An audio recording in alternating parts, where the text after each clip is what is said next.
Apparently, we're going to kick this one off with some spoilers. The team down at Starbase got in an aircraft and did a flyover down there to get some aerial shots of what's going on. Looks like the warp stabilizer is doing some work there. But this is the first quick look back. Expect the full analysis coming up in the Starbase update on Monday. Of course, today we are looking at the Starbase summary. And on the screen here, we've got B19 out at Masseys. If you do, roll back to that first shot, because I'm really wondering if those aren't fire breaks on the Mexican side of Masseys there. But I'm curious. I'm going to do some more research into those, because those were not always there. Now, looking at Booster 19 over at Masseys, it's Booster 19 has almost become the whipping boy here for Booster 18. I don't know if any of y'all had to read that book back in elementary school, but it's the story of the bratty little prince who apparently blows up, and then the whipping boy has to take all the punishments for him, right? So here on the fourth Cryo-esque test of Booster 19, I'm wondering if they're not getting in all the tests that they didn't get because of Booster 18's rapid demise. Of course, there's a lesson to be learned at the end of that story. I'm not sure it applies to boosters. They're just trying to get through the testing so they can take this thing back, put some engines on it, and get on with the static fire. But I do want to point out, look at how frosty this thing is, all the way up to the hot staging crown. Somebody in the comments asked me to do that. I do read your comments. You can see that the dome is even frosty. This thing is just fully frosty all the way up without the gaps that we saw before because of this new booster V3. Wow, that's cool. Design that makes even more effective use of the, shall we say, volume in the booster. But this thing is just frost from tip to tail as they were working on, this was the fourth test. We also saw quite a view of depressing. It's quite a depressing view. No, not really. It's actually an encouraging view. It's a view of a depress as they were venting this thing from just about every orifice on it when they were done with the test, or in the middle of the test. I mean, we saw lots of venting on the test. But we do know, oh, there you go. That's the one I was looking for, like every single thing. That's your sci-fi view right there, especially with those downward-facing vents. That looks like a vehicle that's about to go somewhere, like a vehicle coming alive. But it's not really going to go anywhere except back to the production site so that they can get the rest of the components installed so they can move on to the other parts of the test that they need to do for Booster 19 in preparation for flight. Now, this event's just going to keep going, isn't it? Huh. Well, no, apparently here's even more cryo. This is the fourth cryo test. Good grief, we're going back again. I think it looks like we have views of this from multiple different angles. I did say that they were testing the heck out of this thing. Yeah, fourth cryo. Yeah, it is the fourth cryo test. Huh. Anyways, more shots from the flyover. Again, if you want the detailed analysis of every single little thing that we saw in the yard and that sort of stuff, be on the lookout for Starbase updates, the fully researched and scripted videos that come out on Monday versus my incoherent, lightly coherent ramblings that you get in the Starbase summaries here. Of course, there's the big Star Factory, the two Megabays, and the Gigabay for scale. You can really see how much larger that Gigabay is. The Rocket Garden there, and then here's the entire Sanchez area, that assembly yard area. A lot of detail of stuff that's happening back in there. Is there a potential breakover fixture? Maybe. That might have been spotted. I think we're still analyzing that, and we'll point out some things that we saw there in the detailed shots. There's the Gigabay again, Colleen with the shot there. I don't know if y'all have seen on social, Julia Bergeron and Colleen here have been working together to do sort of a battle of the bays. We should probably link that in the comments or something like that. Comparing Julia's shots of the Gigabay over at the Cape down in Florida versus Colleen's shots of the Gigabay here at Starbase, sort of comparing the progress, almost like it's a race between the two Gigabay construction teams, I guess you could say. But that's over on social. I'll see if we can't dig up a link to that and send it over to him. So Hovercraft heading to Starbase. I don't know if we've ever got aerial footage of that before. That's actually really cool. Now look at this. Okay, pause it if you need to.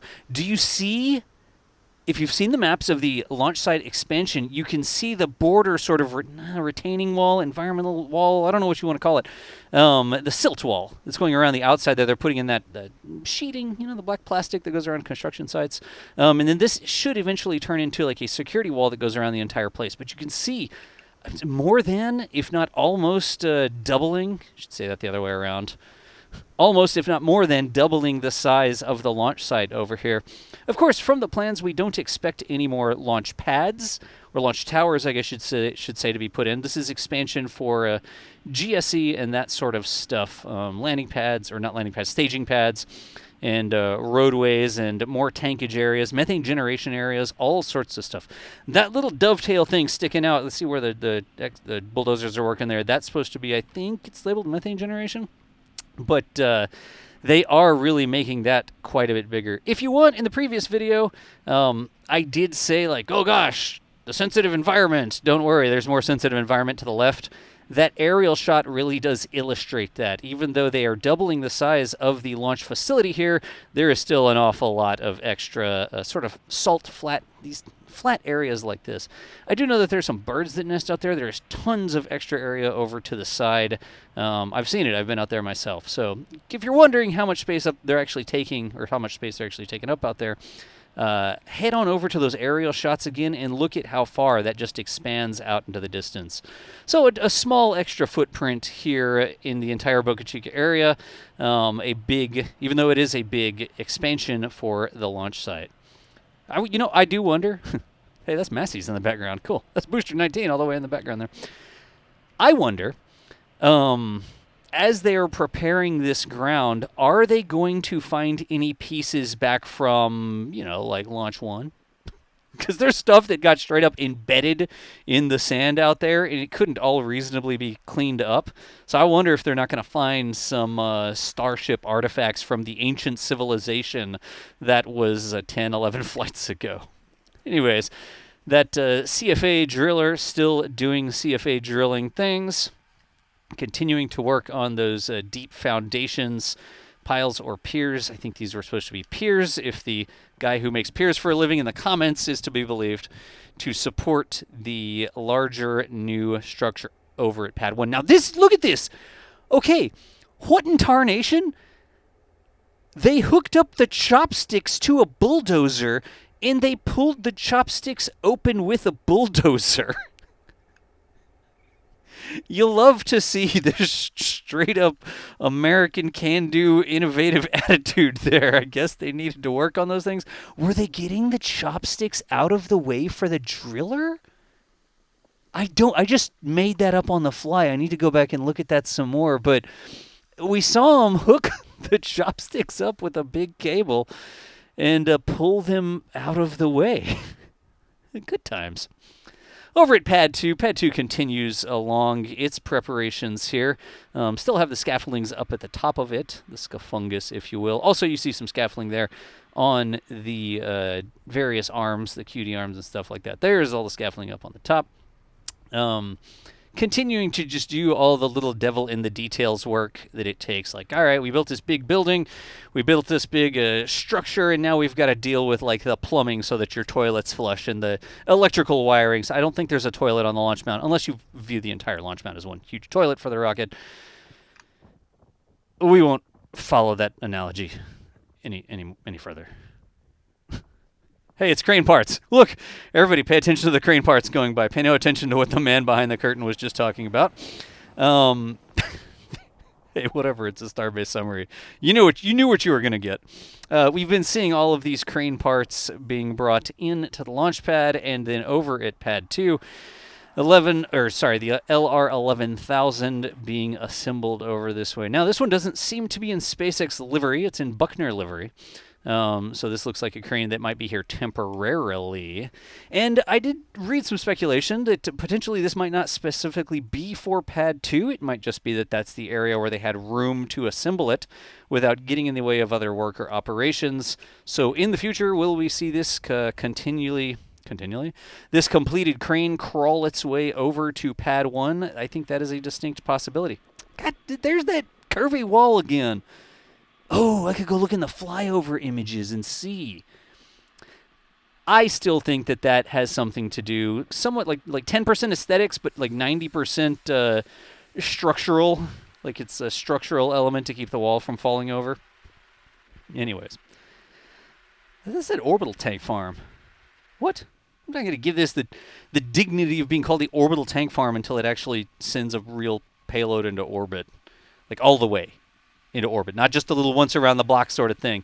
That's like your kid is learning to ride the bike, and if they make it like around the corner on the street, you're like, yay, all right, cool, such progress. Like you need to do that. You need to cheer them on. That's the right thing to do as a parent, and that's sort of what we've been doing with Starship here. We've been cheering Starship around the block, hoping that one day we can take off the training wheels and actually let this thing do what it's designed to do. I think we're getting there. Will it happen in 2026? Well, there's one way to find out. Lots of views here of the gratuitous frost forming on the cryogenic piping and stuff. Here we've got, what do we got here? We got a little box, got some tools. So doing shop in Milwaukee over there on the side, it looks like. We're screwing something in, or are we screwing in like a conduit or something on the bottom of that? That's what that looked like. I wonder if they have a hydraulic punch. If they don't have a hydraulic punch to put holes in those boxes, they need to get it. I'm sure they do. I'm sure they have a nicer hydraulic punch than we have. We used to manually cut the holes in our boxes, right?